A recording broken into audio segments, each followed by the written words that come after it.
Bonjour et bienvenue dans votre toute nouvelle émission Avis d'Arvin. Effectivement, toutes les chaînes de télévision ont pléthore de spécialistes sur tous les sujets. Eh bien nous, chez Avis d'Arvin, nous avons l'originalité d'avoir un spécialiste sur tous les sujets. Bah, ça, vous l'avez déjà dit, ça. Oui, mais comme c'est une nouvelle émission, il faut qu'on retourne l'introduction. Dites donc, et vous êtes vraiment bien habillé. Hein. Merci. Vous êtes allé manger avec M. Vauquier? Non, moi je suis journaliste. Ah bon. D'ailleurs, vous, en tant qu'expert, est-ce que vous avez été invité au repas de Laurent Wauquiez au château là? Non, mais j'ai demandé 1000 € pour acheter mes repas. Et puis en échange, je vais mettre sur l'abribus, la région vous nourrit. Hein? Nous avons donc épluché l'actualité nationale et internationale. Et première actualité, Monsieur Jean, j'aimerais avoir votre avis sur ce projet de loi immigration. Ouais. Alors pour résoudre la pénurie de main-d'œuvre dans les secteurs en tension, le ministre du Travail a annoncé un nouveau titre de séjour pour les secteurs en tension. Monsieur Jean, est-ce que c'est une bonne idée, selon vous, de trier les immigrés selon leurs compétences? Ils ont l'impression d'avoir inventé la poudre à couper le beurre. Nous, c'est toujours ce qu'on a fait dans les arbres. Tiens, c'est pas plus tard qu'il n'y a pas longtemps, quand la station s'est construite, qu'est-ce qu'on a fait? On a fait appel aux Montruchelins, aux Arvins, aux Jarienches, pour y faire les soubassements, les murs, le toit. Hein. Attends, cela dit, dans les années 30, 40, 50... il y a eu beaucoup d'émigration, surtout de l'Afrique du Nord, parce qu'ils venaient faire les travaux que le brave français ne voulait pas faire. Puis ils étaient payés à coups de lance-pierre. Et bien je vous ferai dire que c'est le même lance-pierre qui a servi pour les renvoyer chez eux. Deuxième actualité, Monsieur Jean, on a appris que le projet de loi visant à interdire la corrida a été abandonné. Est-ce que vous êtes sensible au sort des taureaux dans l'arène? Pas que des taureaux, tous les animaux. Cela dit, il faut être un peu bobet hein, et payer pour aller voir ce type de massacre, alors que c'est complètement gratuit à l'abattoir. Oui, enfin, un des arguments des défenseurs, c'est de dire que la corrida fait partie de nos traditions. Les traditions, mais qu'est-ce que c'est? C'est la bon dos, la tradition. Hein.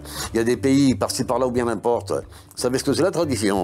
Aux voleurs, on leur coupe les mains, oui, et aux violeurs, on leur coupe la queue. Il ne reste plus qu'à couper les deux oreilles, puis ça leur fait un trophée. Allons. Parmi les arguments des défenseurs, il y a aussi le fait que beaucoup de gens en France mangent de la viande qui est issue de la production animale, qui par conséquent est issue aussi... Moi aussi, je mange de la viande.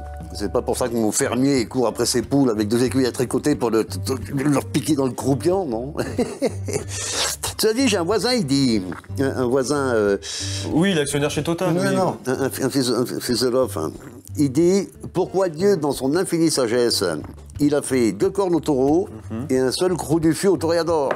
Non, dégueu. Oui, coupez. Eh bien, cause animale toujours.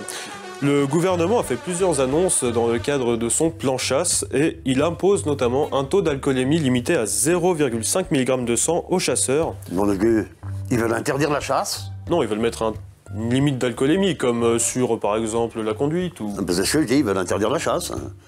Oh non, dégueu, hein. Cela dit, si cette loi-là, des 0,5 d'alcoolémie, là, il la ferait passer, par exemple, en Russie, il y aurait peut-être moins de soldats chasseurs et puis peut-être pas de guerre. Eh bien, justement, on va terminer là-dessus, Monsieur Jean, à propos de la guerre en Ukraine qui dure. La guerre, c'est terrible. Mais la servitude... c'est encore pire. Bien, philosophe. Ah oui, mais pas con, oui. Attendez, regardez, je suis fier de moi. Regardez ce que j'ai acquisitionné, regardez. Regardez donc, hein. C'est de la bel ouvrage, hein. Vous êtes mis à la musique. Ah non, pas du tout, non. Non, regardez. Hein. Bah, c'était en promotion, c'était un Black Friday, en promotion de moins 40%. Ah bah c'est pour offrir. Ah non. Bah à quoi ça va vous servir alors? Bah à rien. C'était le Black Friday, c'est en promotion. Quand voulez-vous que ça serve? C'était Avis d'Arvin, votre émission sur l'actualité nationale et internationale. Évidemment, je vous donne rendez-vous au prochain numéro. Pas sûr.